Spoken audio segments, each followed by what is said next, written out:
minha relação com o Tim era um cara que eu olhava e falava assim, pô, eu gostaria um dia de fazer exatamente o que esse cara faz, assim.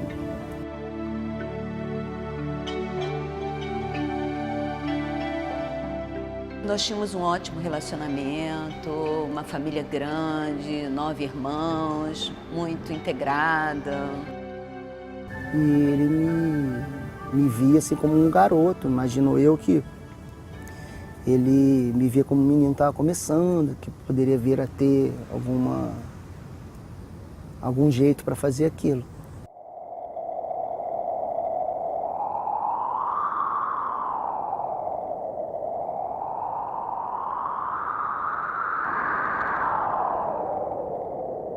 Ele era uma pessoa, um profissional muito entusiasmado. Quando ele tinha ideia de fazer alguma matéria, ele sempre que tinha oportunidade de estarmos juntos, né, com a minha mãe, comigo, com os outros irmãos. Eu tenho um dos meus irmãos também é jornalista. Então ele sempre trazia a ideia e o trabalho que ele estava desenvolvendo. Ele tinha um filho um pouco mais novo do que eu, então a nossa amizade, nossa relação no trabalho foi se direcionando para essa questão de comparar o filho dele, os problemas que o filho dele dava, como todo filho naquela idade dava. E ele me via jovem, trabalhando, correndo atrás. Então, era uma relação bem bacana, assim. Nós tínhamos uma noção até vaga, né, do que era realmente esse trabalho do Tim. Mas nós ficamos muito assim, contagiados com o seu entusiasmo, com o seu cuidado, com a sua atenção, com os mais desfavorecidos. E ele exercia e exerceu um tipo de jornalismo muito nobre já naquela época, porém muito pouco valorizado. Sempre do lado das classes menos favorecidas, do negro, dos rejeitados, do pobre, das comunidades carentes. Naturalmente que quem pega uma pauta nesse viés, né, de direitos humanos, da luta pela melhoria da sociedade, ele vai estar em risco permanente. Então, nós tínhamos uma clareza do que estava acontecendo em relação ao caminho que a profissão dele estava tomando e sabíamos também o quanto era arriscado.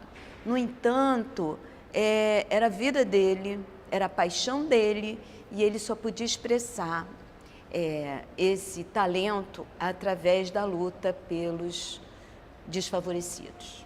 Era um cara experiente por si, não só pela idade que já tinha, pela experiência de vida, mas pela trajetória, pelos lugares que ele já tinha passado. Ele tinha dentro dele, independente, desde criança, independente do espaço onde conviveu ou não, de uma sensibilidade enorme para a questão da igualdade de direitos. Ele tinha muita aptidão para lidar com o povo, para se misturar no meio do povo, ele era um cara do povo. Eu acho que a influência foi tudo muito mais interna dele, do desejo dele, né, da necessidade dele, da indignação dele com a pobreza, com a falta de recurso das pessoas, das crianças, dos negros. Ele já tinha um viés nesse campo.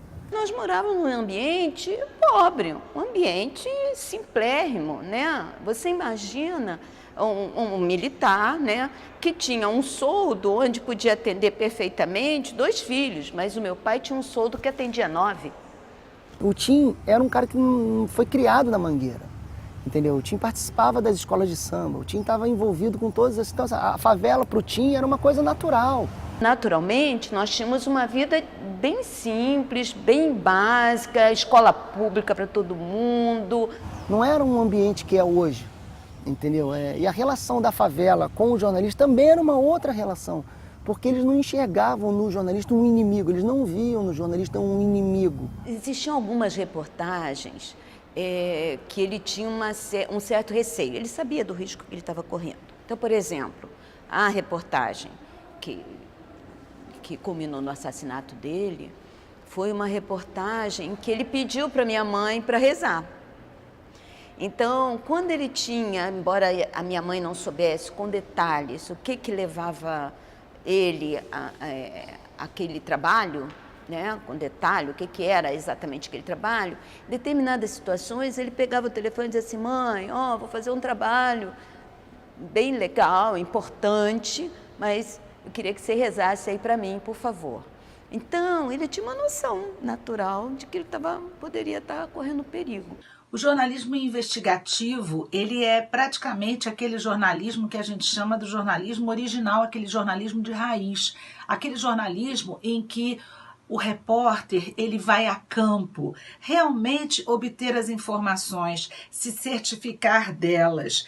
Em geral, é um jornalismo considerado, entre aspas, perigoso, porque esse jornalista está exposto a várias situações. Investigações, em geral, são investigações em cima de casos que não podem ser falados, comentados. Até porque esse tipo de trabalho, né, jornalismo investigativo, né, matérias investigativas, uma das questões importantes é o segredo, né? Nenhum jornalista no Rio de Janeiro, conhecendo a realidade da violência do Rio de Janeiro, se sentia ameaçado na seguinte questão. Se eu subir o morro e for pego, no entendimento, existia aquela preocupação de ser pego, mas eu acho que o máximo que se passava na cabeça de todo mundo é que você ia tomar uma coça, ou que você ia perder o equipamento, ou que você ia ter o filme a fita sequestrada. Ninguém pensava em morte. Porque nós tínhamos uma relação muito promíscua, de um modo geral, com a favela. Nós falávamos as siglas das facções, nós falávamos o nome, os apelidos e o cargo dele dentro de uma facção que não é nada, mas a gente falava. A Feira das Drogas, ela nasce de uma necessidade, porque o tráfico já não vendia mais em boca de fumo, já tinha, de fato, se espalhado em feira. E era justamente na rua principal, onde entram e saem as pessoas para trabalhar, estudar de manhã e voltam para suas casas. Bastava um pouco de coragem e de uma informação mais precisa para saber em que rua, de fato, eles montavam a banca. Após essa infiltração, após esse registro, a gente quis ampliar para que não ficasse uma coisa restrita ao consumo de droga na favela. E aí nós ampliamos isso para Rocinha e Mangueira, onde também tinha. E aí a gente também queria botar isso no asfalto, para mostrar que não eram só as pessoas da favela que consumiam droga. Acabou que nós fizemos 3 matérias. E a matéria era o complexo, a Mangueira e a Rocinha, e a outra era o asfalto, que mostrava Baixo Gávea, Ipanema e Copacabana. Então, nós fizemos essas 3 viraram uma espécie de série, Feira das Drogas, e ela foi ao ar e aí teve aquela repercussão que você imagina que tenha. Eu me recordo bastante da repercussão que teve no Fantástico, a reportagem. Recordo bastante da repercussão que teve no prêmio, né? Ele ganhou o prêmio ESSO Jornalismo de televisão. Por que teve aquela repercussão? Porque se vendia droga? Não, porque da forma como você abordou a grandiosidade do tema, assim, ainda era uma novidade naquela época, uma banca, assim, o cara gritando, quem quer cheirar o pau bom da grota, quem vem cheirar a promoção no Pod 5, então assim, eram ferramentas, mecanismos de se vender droga diferente do que todo mundo imaginava que fosse. Mesmo aquele que comprava droga em determinada favela não tinha noção de que no complexo era daquela forma, entendeu? O alemão era daquela maneira. Então isso chocou, eu acho que choca até hoje, assim, uma banca, uma feira.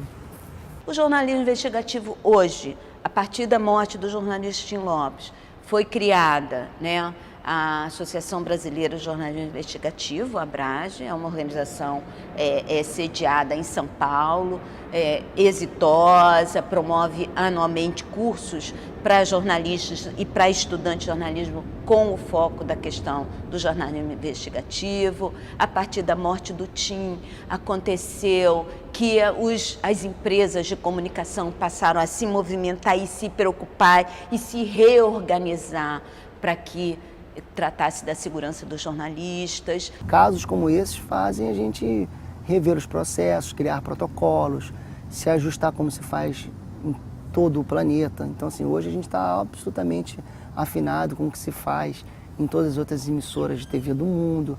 Hoje nós estamos ligados, associados a todas as entidades internacionais que diz respeito à segurança. Hoje o cara ele está muito mais preparado, muito mais apto a exercer esse tipo de atividade do que no passado. E no futuro, eu espero que ele esteja muito mais apto em treinamento do que estamos hoje, entendeu? Então, assim, da forma como a gente fez aquela matéria, jamais faríamos hoje, e eu acho que daqui a 10 anos nós também jamais vamos fazer conforme a gente vem fazendo hoje. Infelizmente, o time precisou morrer para que a imprensa, de um modo geral, acordasse para o que a gente estava vivendo naquele momento, entendeu?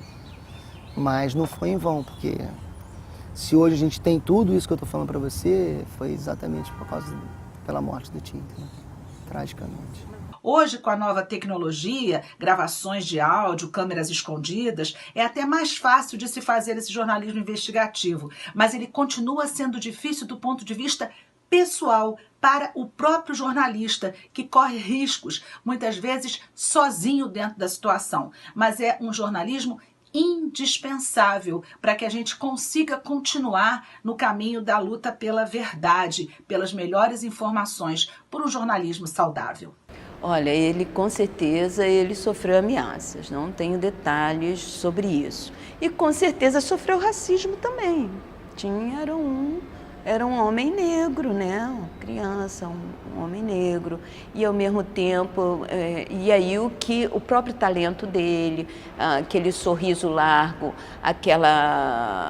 aquele acúmulo de conhecimento que ele buscava, lendo, estudando e muito interessado em conhecer as pessoas, as entrevistas, os espaços de trabalho dele, que contribuíram muito para ele chegar onde chegou. Então, ele sofreu racismo, certamente ele sofreu ameaças, com certeza, daí o cuidado que ele tinha com a elaboração, a prévia, né, de fazer o trabalho investigativo, de fazer aquela matéria. Ele tinha um cuidado, a gente sabia muito pouco, né? A não ser quando saía, dava a primeira página, ele ligava para casa e dizia assim, deu primeira página, comprei o jornal amanhã, deu primeira página. E aí ele sempre se comunicando com a família e dividindo com a família essa alegria de conseguir realizar o trabalho dele com sucesso.